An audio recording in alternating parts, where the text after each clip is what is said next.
الرحمن الرحيم. السلام عليكم ورحمة الله وبركاته.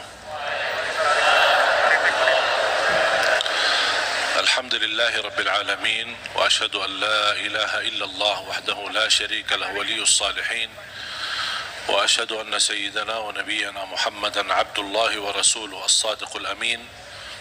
اللهم صل وسلم وبارك على سيدنا محمد وعلى آله وصحبه ومن تبعهم بإحسان إلى يوم الدين. اللهم علمنا ما ينفعنا وانفعنا بما علمتنا وزدنا علما وتقى. Para jemaah sekalian yang dimuliakan Allah Subhanahu wa taala,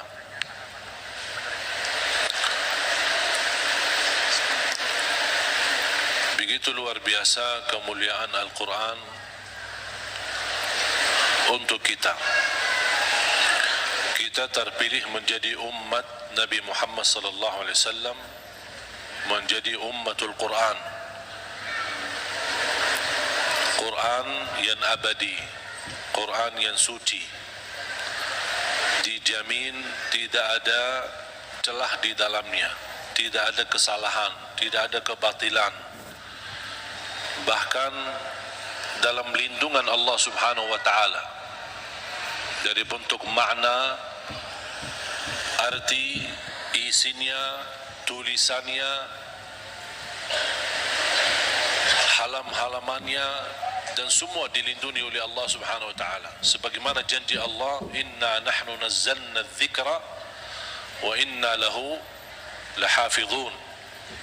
Kami telah menurunkan Al-Quran dan kamilah yang menjaganya. Termasuk terjaga ahlul Quran. Bukan hanya Al-Quran sendiri yang terjaga, tetapi ahlul Quran pun dijaga oleh Allah Subhanahu wa taala.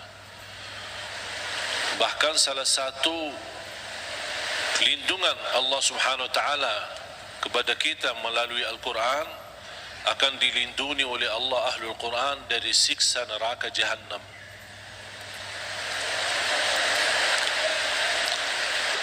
Artinya, kalau ada seorang ahlul Quran tapi masih berlaku dosa maksiat,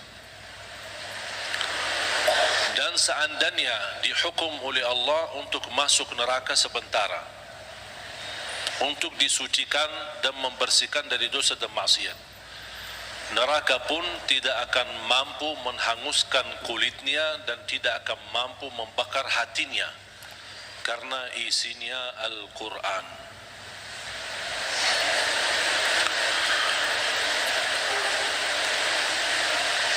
Banyak kelebihan Al-Quran untuk kita.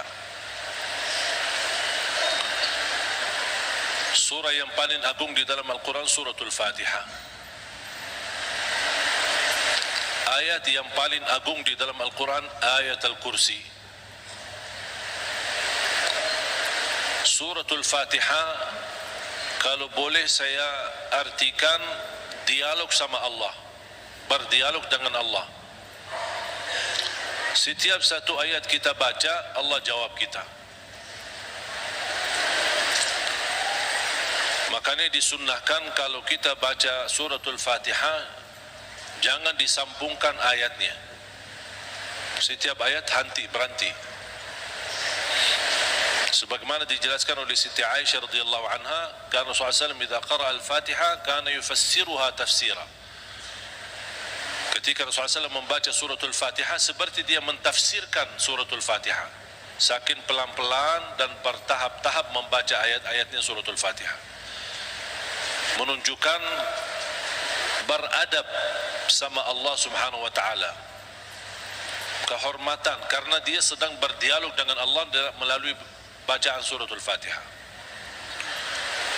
Sebagaimana Rasulullah SAW bersabda di hadis yang diriwayatkan Imam Tirmizi, hadis itu hadis qudsi, qasamtu salata baini wa baina abdi nisfain. Aku telah membagikan salat antaraku dan hambaku, kata Allah, menjadi dua bagian. Dan yang dimaksud kata as-salat di hadis ini adalah suratul Fatihah. Ternyata suratul Fatihah memiliki banyak nama. Disebutkan nama di antara lain Al-Fatihah, Ummul Kitab, Ummul Quran, As-Salah, Asy-Syafiyah, Ar-Raqiyah, Al-Waqiyah, menyembuh segala penyakit, melindungi dari segala bahaya, gangguan, godaan, bahkan bisa menjadi ruqyah. Orang yang tidak fahami ruqyah dan sulit mencari orang yang merukahi, lebih baik kita ruqyah diri sendiri.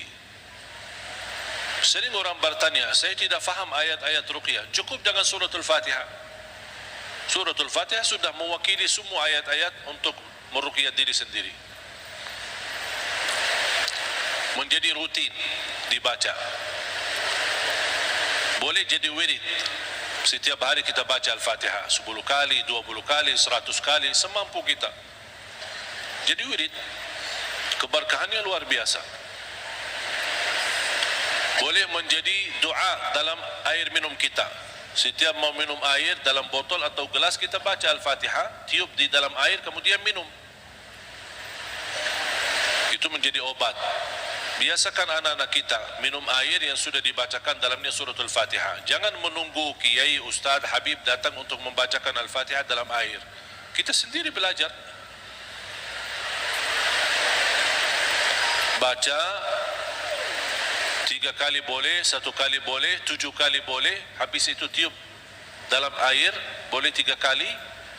Kemudian silakan minum. Kasih kepada anak-anak kita.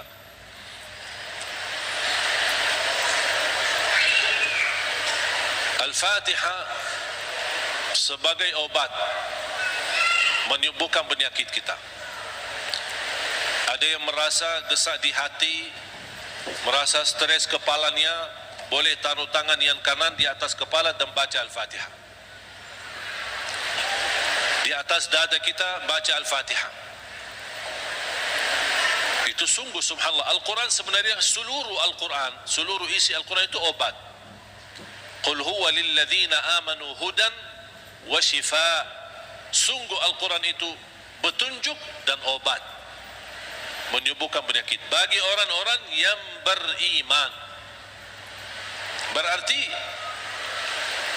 Al-Quran menyembuh penyakit hanya berlaku bagi orang yang beriman. Yang tidak beriman tidak berlaku.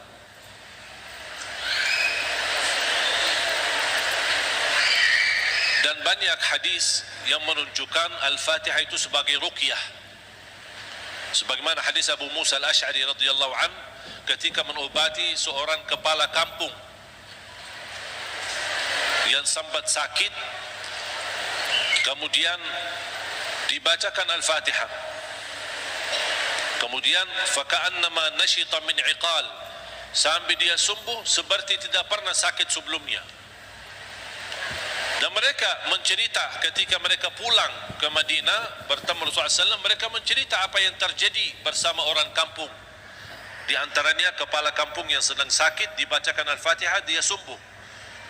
Rasulullah SAW bersabda, wa ma yudrika annaha ruqyah. Dari mana wahai Abu Musa kamu tahu itu ruqyah? Itu menunjukkan Rasul setuju dengan perilaku Abu Musa Al-Ash'ari. Kembali kepada hadis yang diriwayatkan Imam Tirmizi, hadis yang qudsi, qasamtu as-salata baini wa baina 'abdi nisfain. Aku telah membagikan salat antaraku dan hambaku. Ini Allah yang sedang bicara di hadis qudsi itu. Berarti salah satu nama suratul Fatihah As-Salah namanya. Kenapa dinamakan As-Salah? Karena tidak sah salat kita tanpa suratul Fatihah. Qasamtu as-salata baini wa baina 'abdi nisfain. Aku telah membagikan salat itu antaraku dan hambaku dua bagian. Fa idza qara'a 'abdi alhamdulillahi rabbil alamin qala Allah hamadani 'abdi. Ketika hamba berkata alhamdulillahi rabbil alamin qala Allah jawab. Cuba bayangkan jemaah sekalian, setiap satu ayat dari suratul Fatihah kita baca, Allah jawab kita. Makanya layaknya adab yang sempurna, jangan sambungkan suratul Fatihah. Allah jawab, kita hayati jawaban Allah Subhanahu wa taala. Alhamdulillahi rabbil alamin. Allah menjawab, hambaku telah memujiku. Alhamdulillahi rabbil alamin. Qala Allah hamadani abdi, hambaku telah memujiku. Ar-Rahmanir Rahim. Qala Allah majjadani abdi, hambaku telah mengagungkanku. Maliki yaumiddin. Qala Allah athna alayya abdi, hambaku telah memuliakanku. Allah jawab setiap ayat. Iyyaka na'budu wa iyyaka nasta'in. Allah jawab, ini antaraku dan hambaku. Na'budu itu Allah, nasta'in kami memohon pertolongan kepada Allah. Berarti ada dua bagian. Ini antaraku dan hambaku kata Allah. Ini ada bagian untukku, ada bagian untuk hambaku. Iyyaka na'budu wa iyyaka nasta'in. Dan terpilih kata nasta'in memang sangat pas. Kenapa tidak terpilih iyyaka na'budu wa iyyaka natawakkal? Iyyaka na'budu wa iyyaka nasbir. Iyyaka na'budu wa iyyaka nu'min. Kenapa terpilih kata nasta'in? Karena kita tidak mampu menyempurnakan ibadah sebagai hak Allah tanpa pertolongan dari Allah. Berarti cocok kata nasta'in. Imam Ibnul Qayyim membuat satu buku gara-gara kalimat ini, Iyyaka na'budu wa iyyaka nasta'in. Bukunya 2 jilid, lebih dari 400 halaman. Hanya membahas Iyyaka na'budu wa iyyaka nasta'in. Madarijus salikin fi manazili iyyaka na'budu wa iyyaka nasta'in. Sudah ada dalam bahasa Indonesia. Atau silahkan kalau keberatan membeli bukunya mungkin mahal, bisa anda download di Google, Syekh Google. Buka nama bukunya Madarijus Salikin fi manazili iyyaka na'budu wa iyyaka nasta'in. Selain buku ini yang sangat bagus yang dimiliki oleh Imam Ibnul Qayyim, buku yang kedua adalah Zadul Ma'ad. Zadul Ma'ad. Kata guru saya, fantasnya dan layaknya setiap orang muslim menyimpan buku ini di samping tidurnya, di tempat tidurnya.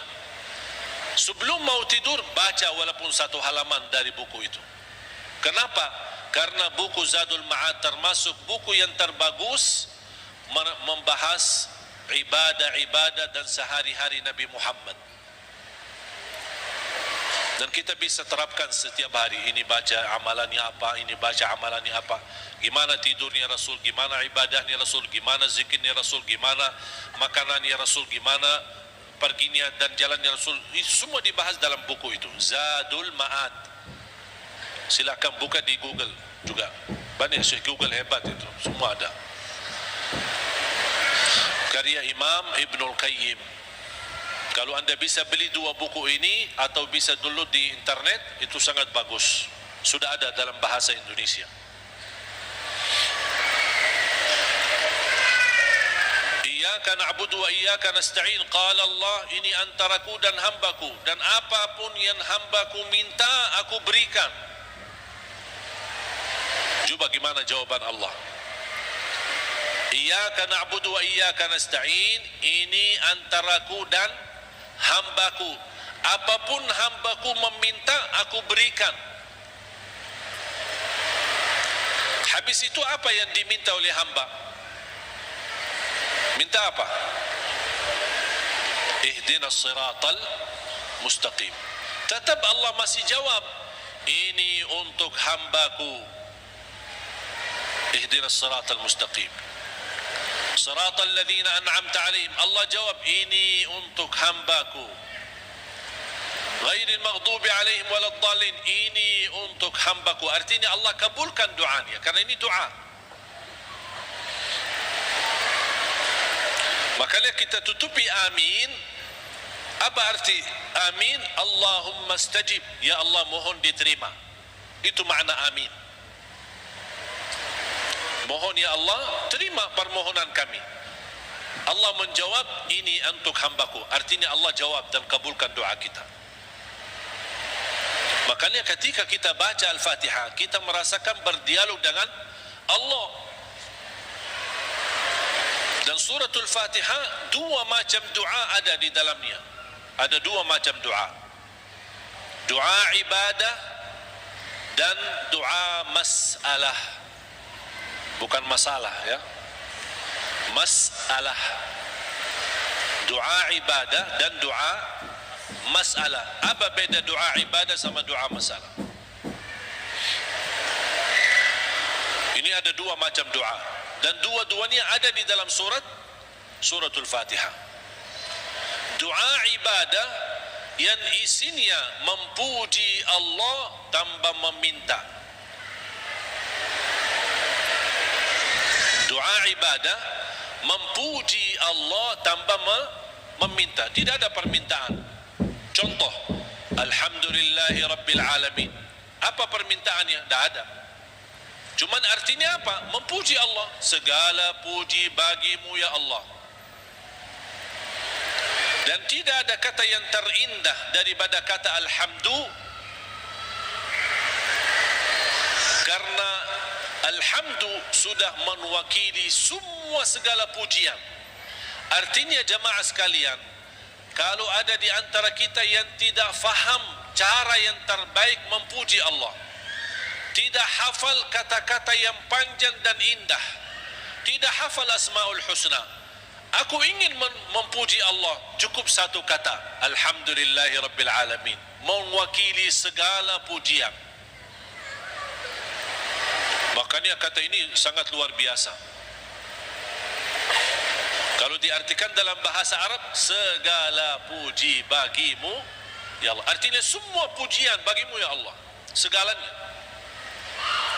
Makanya disebut kata itu doa ibadah, karena isinya memuji Allah tapi tidak meminta. Tidak meminta apa-apa. Doa yang kedua, doa mas'alah, yang isinya memohon sesuatu. Memohon sesuatu. Contoh, ihdinas siratal mustaqim. Itu kan ada permintaan. Makanya disebutkan doa mas'alah.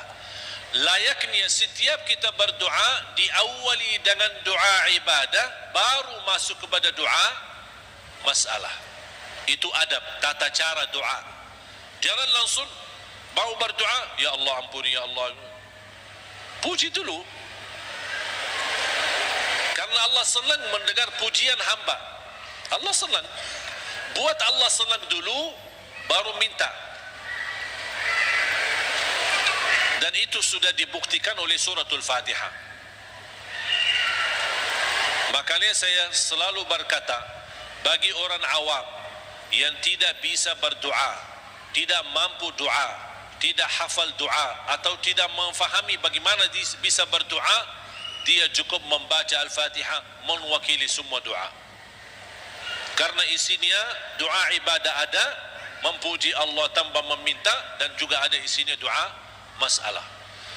Boleh enggak saya baca Al-Fatihah supaya anak saya mendapatkan hidayah, supaya anak saya disembuhkan oleh Allah, supaya saya dapat jodoh, supaya saya diberikan kemudahan? Doa. Al-Fatihah mewakili semua doa bagi orang yang tidak faham doa atau tidak bisa berdoa.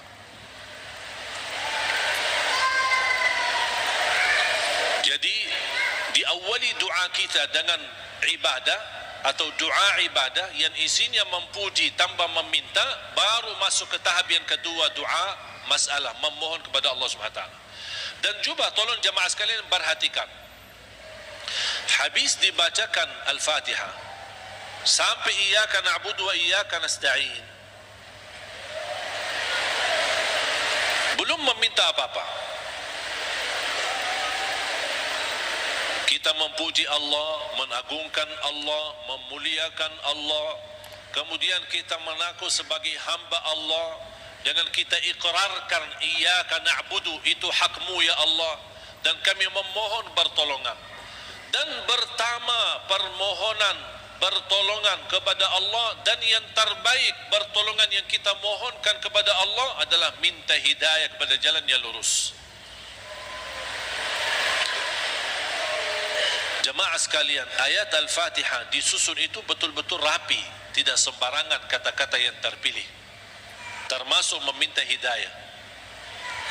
Kalau kita dapat hidayah, segala urusan kita beres. Karena kata ihdinas siratal mustaqim bukan berarti kita memohon hidayah kepada jalan yang lurus dalam hal agama, itu tidak, bukan hanya itu saja.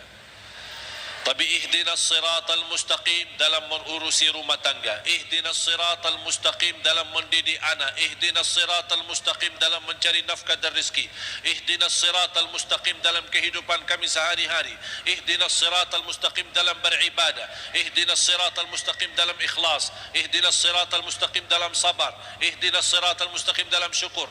Semua hal-hal yang kita butuhkan, dunia maupun akhirat, ibadah maupun tidak ibadah, beramal apapun, kita memohon petunjuk hidayah kepada jalan yang lurus. Artinya kita memohon melalui ayat ini, kita berharap segala aktivitas kita bisa mendapatkan yang terbaik di jalan Allah.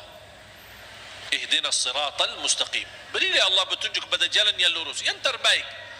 Yang terbaik ikhlas, yang terbaik rumah tangga, yang terbaik mendidik anak, yang terbaik dalam menjaga diri, yang terbaik melindungi diri, yang terbaik mencari nafkah dan rezeki, yang terbaik mencari kerjaan yang baik, yang terbaik dalam beribadah, yang terbaik dalam tahajud, yang terbaik dalam majlis ilmu, yang terbaik dalam menghafal Al-Quran. Semua kita berharap melalui ihdinas siratal mustaqim sudah termasuk segala yang kita inginkan, dan kita hanya meminta bukan sesuatu yang baik, tapi yang terbaik. Ihdinas siratal mustaqim. Contohnya seperti apa? Siratal ladzina an'amta alaihim. Ya Allah, kami memohon petunjuk kepada jalan yang lurus sebagaimana ada hamba-hambamu yang telah mendapatkan karunia nikmat-nikmatmu. Siratal ladzina an'amta alaihim. Ya Allah, kami ingin dapat seperti mereka. Seperti Sayyidina Abu Bakar, seperti Sayyidina Umar, seperti Sayyidina Utsman, seperti Sayyidina Ali, seperti Siti Khadijah, seperti Siti Aisyah. Kita ingin seperti mereka, siratal ladzina an'amta alaihim. Janganlah ya Allah seperti orang-orang yang dimurkai oleh Allah atau orang yang tersesat. Ghairil maghdubi alaihim waladdallin. Ya Allah, jauhkan, lindungilah kami dari situ, dari hal-hal yang mendapatkan kemurkaan-Mu. Kami tidak mau. Kami mau sebagaimana hamba-Mu yang telah menerima karunia nikmat-nikmat, siratal ladzina an'amta alaihim. Itu yang kami mau ya Allah. Tapi jangan di jalan orang-orang yang dimurkai Allah dan orang-orang yang tersesat. Apa beda al-maghdubi alaihim waladdallin? Bedanya apa? Orang yang dimurkai Allah sama orang yang tersesat. Orang yang dimurkai Allah yang memiliki kemampuan ilmu tapi tidak menggunakan ilmu untuk mendekatkan diri kepada Allah. Sombong. Mereka berilmu, tapi sayang sekali ilmu yang mereka dapatkan hanya ingin menunjukkan kelebihan diri, menunjukkan dirinya sebagai orang yang hebat, bukan untuk digunakan untuk mendekatkan diri kepada Allah. Dan ketua umum majlis al-maghdubi alaihim orang Yahudi. Ketua umum majlisnya orang Yahudi. Yahudi adalah kelompok atau golongan yang berilmu, tapi mereka mendapatkan kemurkaan Allah karena mereka tidak pernah menggunakan ilmu tersebut. Justru kecerdasan mereka dengan kehebatan ilmu mereka, mereka menggunakan untuk susahkan umat. Paling hebat ilmu ekonomi Yahudi, paling hebat ilmu media Yahudi. Makanya sekarang mereka seluruh media itu dimiliki oleh Yahudi. Ekonomi dunia dikuasai oleh Yahudi. Karena mereka punya ilmu, tapi mereka kenapa kuasai? Bukan untuk digunakan untuk kemudahan bagi manusia, tapi justru mereka menggunakan untuk kemanfaatan buat mereka sendiri. Makanya Allah murka terhadap mereka. Waladhdallin, orang-orang yang tersesat, yang suka mengamalkan amalan-amalan tapi tidak ada ilmunya. Kenapa kamu lakukan? Tidak tahu. Saya cuma suka itu, tapi tidak ada ilmunya. Contohnya, ketua umum majlis Waladhdallin adalah Nasrani. Nasrani ahli ibadah, beda sama orang Yahudi. Kalau Yahudi ahli ilmu, kalau Nasrani ahli ibadah. Bahkan mereka menggunakan rahbaniyah, memaksakan diri beribadah sepanjang hari. Sampai ada yang mendiamkan diri di sebuah tempat yang tidak bisa ditinggalkan, tidak mau nikah, tidak mau makan daging, tidak mau makan ini segala. Ini semua dilakukan oleh mereka. Itu yang tidak ada dasarnya, berlebih-lebihan. Islam melarang kita berlebih-lebihan beribadah.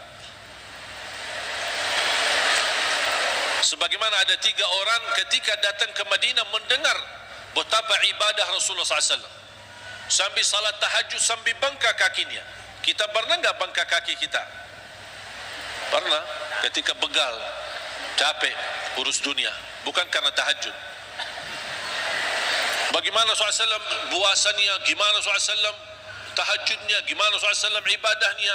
Ada 3 orang mendengar berita-berita, sambil mereka merasa, aduh, kalau Nabi Muhammad begitu luar biasa ibadah ini, gimana kita? Sambil ada di antara mereka yang berkata, kalau memang begitu ibadah Rasulullah SAW, saya akan berpuasa, tidak akan buka. Artinya mau berpuasa setiap hari, sepanjang hayatnya, sepanjang hidupnya. Bukan tidak makan sama sekali, tetap makan, tapi maksudnya setiap hari mau puasa sambil mati. Yang satu lagi kata orang, saya akan tahajud, tidak akan tidur. Yang ketiga berkata, saya tidak akan nikah. Karena dia merasa terhina, atau merasa dirinya rendah, atau merasa dirinya tidak ada artinya dibanding ibadah Rasulullah SAW. Kalau Rasul saja yang diampuni Allah begitu luar biasa hebat ibadahnya, aku merasa malu, ya udah saya tidak mau nikah. Mengapa? Agar saya kosongkan waktu saya untuk beribadah, mendekatkan diri kepada Allah. Ada di antara mereka yang di riwayat lain disebutkan, saya tidak mau makan daging. Berita ini, percakapan mereka ini, perbicaraan mereka ini sampai ke telinga Rasul. Rasul naik mimbar. Ma balu aqwamin, mengapa ada kaum atau perkataan seperti ini? Inni la atqakum lillah wa akhsyakum lah. Aku yang paling takwa kepada Allah dan paling takut kepada Allah. Aku tahajud dan tidur, aku puasa dan buka puasa, aku makan daging atau juga nikah. Rasul menceritakan ini semua tidak akan menghalangi kita kalau kita mau bersungguh-sungguh beribadah. Itu yang disebutkan kata rahbaniyah yang sering dilakukan oleh Nasrani. Makanya kita memohon petunjuk pada jalan yang lurus, tapi jangan sampai kepada jalan yang dimurkai Allah atau jalan yang tersesat. Kami tidak mau punya ilmu tapi tidak pernah gunakan ilmu untuk mendekatkan diri kepada Allah. Saya tidak mau juga beramal tanpa ilmu, karena saya khawatir nanti jadi orang yang tersesat. Amin. Allahumma terima. Ya Allah, mohon diterima.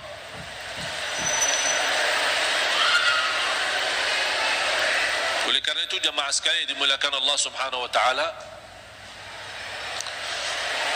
coba betapa mulianya suratul Fatihah.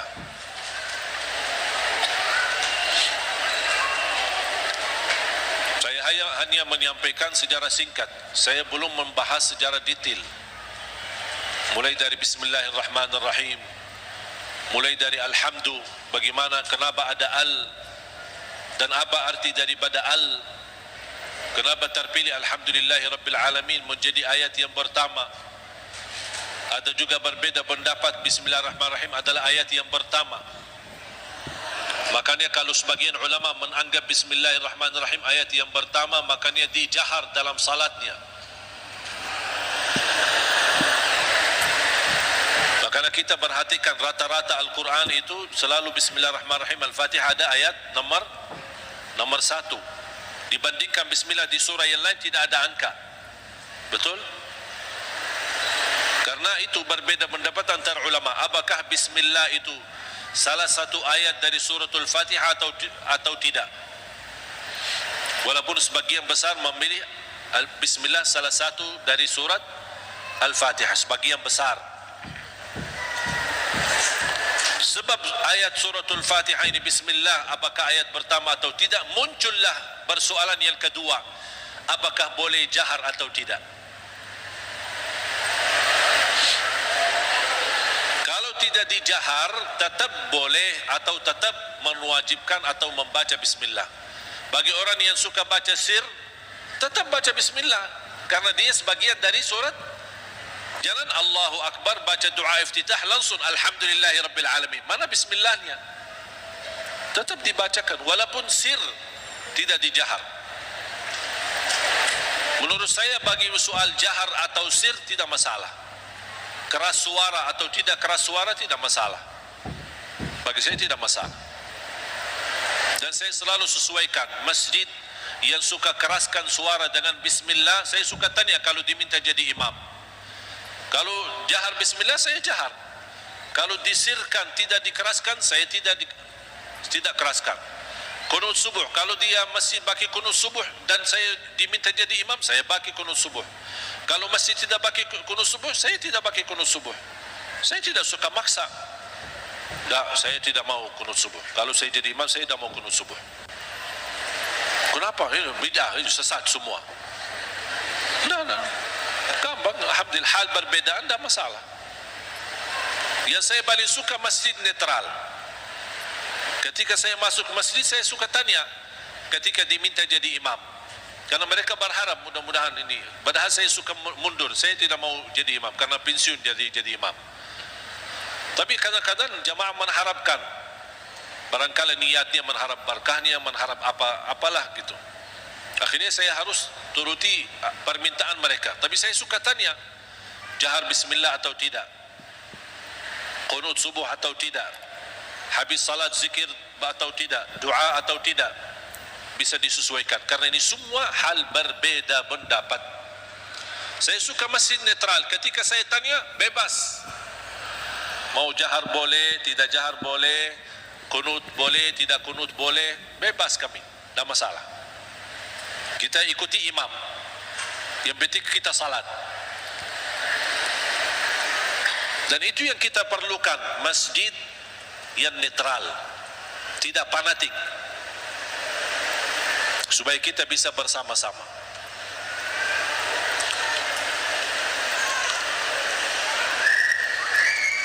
Bismillahirrahmanirrahim. Kalau kita hitungkan Al-Fatihah berapa ayat? Berapa? 7. Itu sudah disepakati. Itu sudah disepakati. 7 ayat. Sekarang gimana kita bisa jelaskan? Kalau Bismillah sebagian dari suratul Fatihah, gimana kalau kita hitungkan ayatnya? Ayo kita mari sama-sama hitung. Bismillahirrahmanirrahim 1. Alhamdulillahi Rabbil Alamin 2. Ar-Rahmanirrahim 3. Maliki Yawmiddin 4. Iyyaka na'budu wa iyyaka nasta'in 5. Ihdinas siratal mustaqim 6. Berarti tinggal berapa?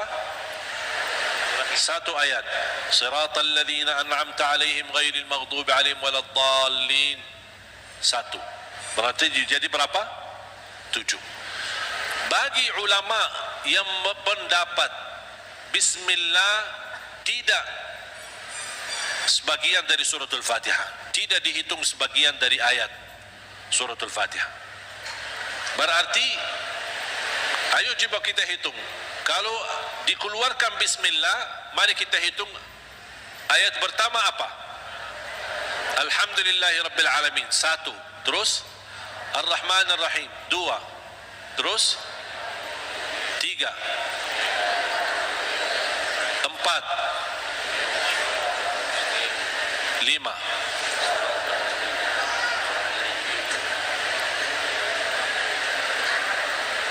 Ini kan 1. Siratal ladzina an'amta 'alaihim ghairil maghdubi 'alaihim waladdallin 1. Berarti berapa? 6. Terus 7-nya mana? Siratal ladzina an'amta 'alaihim putus ghairil maghdubi 'alaihim. Ulama yang menganggap bismillah tidak sebagian dari ayat suratul Fatihah, siratal ladzina an'amta 'alaihim, stop, 1 ayat. Itu yang menjadi yang ke-6. Ghairil maghdubi 'alaihim waladdallin yang ke-7. Karena siratal ladzina an'amta 'alaihim sudah sempurna makna kalau kita berhenti. Sudah selesai, makna jelas, sempurna, tidak ada kaitan dengan selanjutnya. Makanya dianggap itu 1 ayat. Walaupun rata-rata Al-Quran yang kita lihat semuanya tidak ada angka di situ kan? Karena apalagi yang di Madinah yang menuliskan Al-Quran ini, salah satu ulama namanya Syekh Uthman Taha, penulis Al-Quran di kota Madinah, dia mengikut mazhab Imam Syafi'i. Makanya dia menuliskan bismillah ayat nomor pertama. Dan itu yang diberlakukan oleh sebagian besar di mana-mana, di Mesir, di mana-mana selalu Al-Quran kita perhatikan selalu bismillah ayat yang pertama. Yang saya ingin sampaikan, yang kita sudah fahami, Al-Fatihah 7 ayat. Jahar bismillah, tidak jahar bismillah itu tidak masalah. Yang penting kita bisa memperhatikan bacaan-bacaan kita, khususnya suratul Fatihah. Kalau bisa perlahan-lahan, bertahap-tahap, tidak sambungkan ayatnya, karena kita ingin menhayati, berdialog dengan Allah Subhanahu wa ta'ala. Sudah jelas? Oleh karena itu jamaah sekalian, mari kita sama-sama belajari dalami suratul Fatihah, surah yang paling agung di dalam Al-Quran, surah yang luar biasa, memiliki keistimewaan, memiliki keberkahan yang dahsyat. Jangan kita hanya membaca sampai 17 kali di dalam salat fardu tapi tidak merasakan sedikit apapun dalam hati kita. 17 kali itu minimal, tapi kita tidak merasa apa-apa.